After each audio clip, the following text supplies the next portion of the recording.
Where's Father Alex? Father Simon responded to that question. I'm sure he'll be here soon. But then he thought better of it and he began looking for me. It was a very important meeting. The kind of meeting you never want to be late for. And I wasn't there. He walked into the hallway and he saw Arlene. And he said, Arlene, have you seen Father Alex? And Arlene said he went that way. And he was carrying his blanket. So Father Simon, who knows me so well, went to a secret location in St. Benedict Parish, threw open a room, and behold, there I was, tucked in under my blankie, fetal position, a perfect bit of kind of drool running down my cheek into the pillow. He had interrupted my nap time, and I had forgotten the meeting. Now, what can I say, right? I came down with a little bout of amnesia. Mostly I was annoyed that my nap was interrupted for the meeting. But sometimes I have difficulty remembering things. I have a very poor memory, I'll admit it. Does anyone else have poor memory? A couple of you? Yeah, I know. We're getting to that age, right? Start to forget things. You know, your spouse says, remember to stop on the way home, pick up, some milk or eggs or whatever. You get home, you walk in the door and, forgot to remember. By the time Mass is done, you'll have forgotten everything I had to say in my homily, that's for sure. But remembering is such an important part of what it means to be human. Facebook, if you log on there every other day, it gives you a memory of an important event that happened at some point. You were on Facebook. We take strolls through memory lane, going through old photo albums to remember important events of our past. We reminisce with friends and joyfully share our stories and our best memories. And our memories shape our identity. Which is why things like amnesia or Alzheimer's can be so devastating.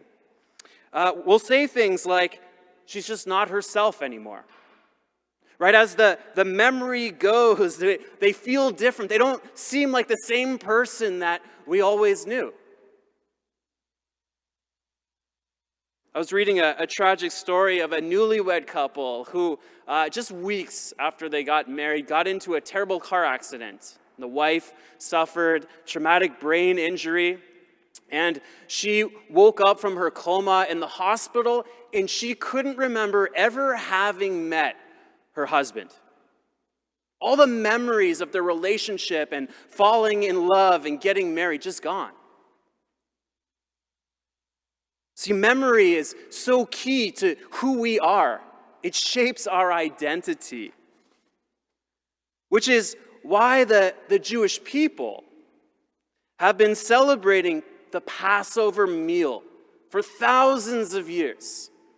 We read about the Passover in the first reading. God commands his people to eat this sacrificial lamb and take the blood of the lamb and paint it on their doorposts, and to do this every year as a reminder. As a reminder that God delivered his people from slavery in Egypt. He tells them to do this to remember the night on which God began the work of leading them to the promised land, to that future hope and promise.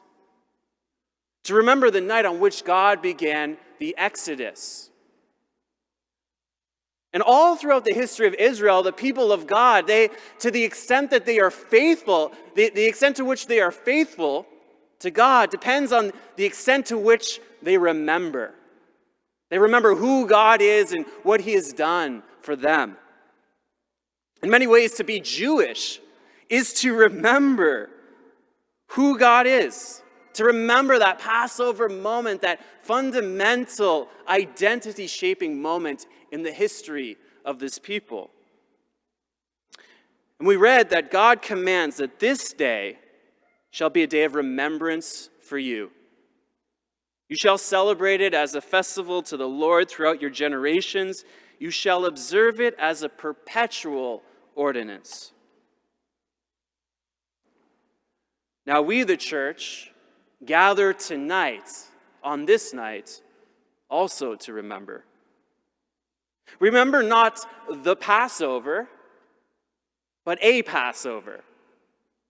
A Passover that happened 2,000 years ago when Jesus, on that Holy Thursday night, brought together his most beloved disciples, his best friends, the people he loved more than anyone else in the world. And they celebrated that Jewish Passover. But in the midst of that Passover dinner, Jesus does something new, something very new.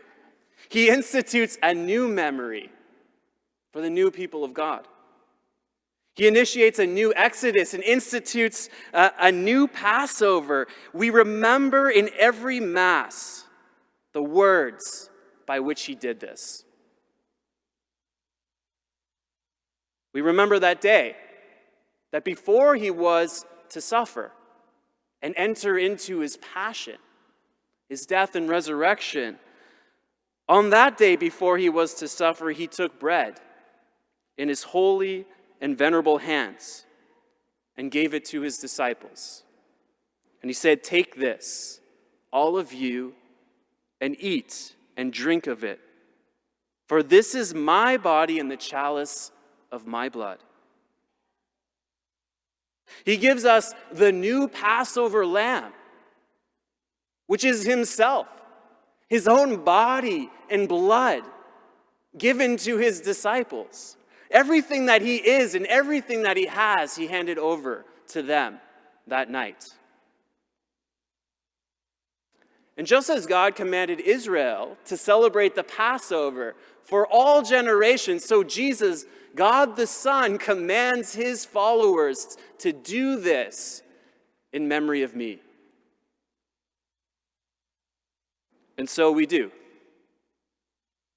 Every time we celebrate Mass, but in a particular way on this night. Now, why does he command us to do this in memory of him? Well, there's all kinds of reasons, but because memory shapes identity. He commands it to do it in remembrance of him, to celebrate the Eucharist because I need it. Now, I don't know about you, but it's easy for me to forget. It's too easy. I can fall prey to spiritual amnesia on any given day. I'm just going to be honest for a moment, if I can. Am I allowed to do that? Can I be honest? Okay. There are days when my faith grows weary, where I feel apathetic. The daily grind and the monotony of life, getting up day after day and doing the same things can grind me down. And there are days where I just don't care anymore. There are days when I grow anxious. And I have an anxious heart and I worry about the future. I worry if the challenge that faces me in this particular day, if I'm going to get to the other side of it, if I'm going to be okay, if it's going to be okay. Sometimes I wonder if I'm good enough.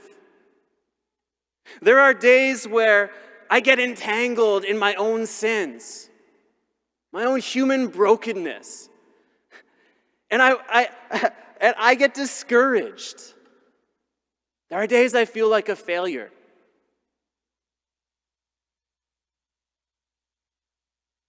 There are days I feel like I'm stuck in Egypt, like the people of Israel. And there are days when, in my heart, which at times is filled with a burning, blazing love of God, there are days when they're nothing but embers, at risk of growing cold.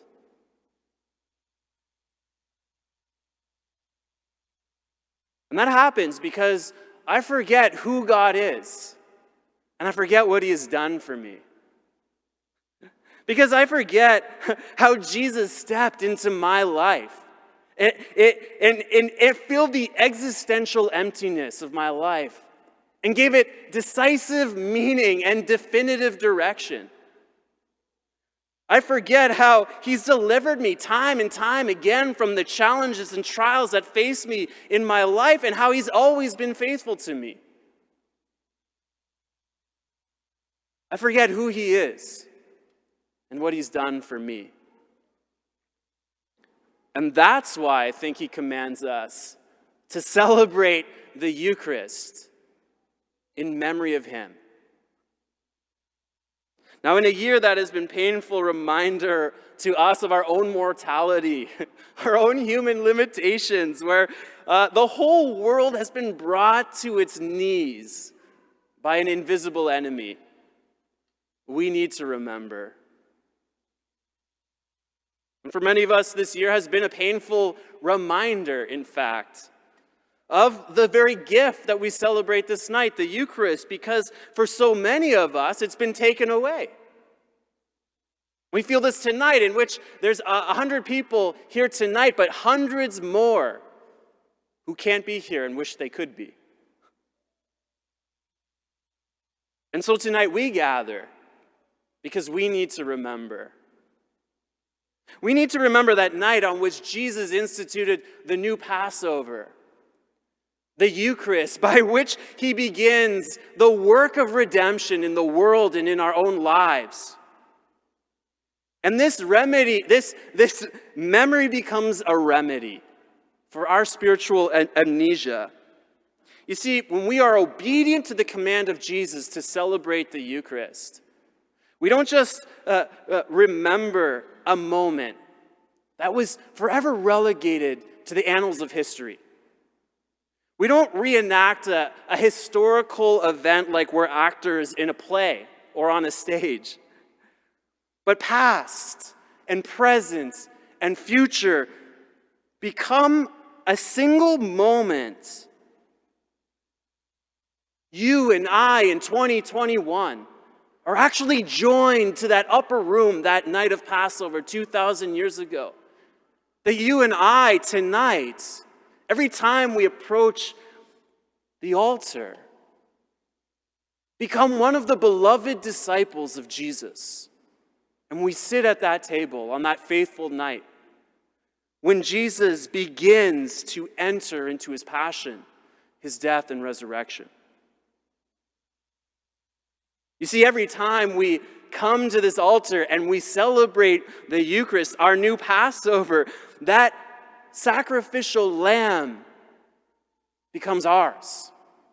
That Jesus himself becomes really and truly present, body, blood, soul, and divinity to us today in 2021.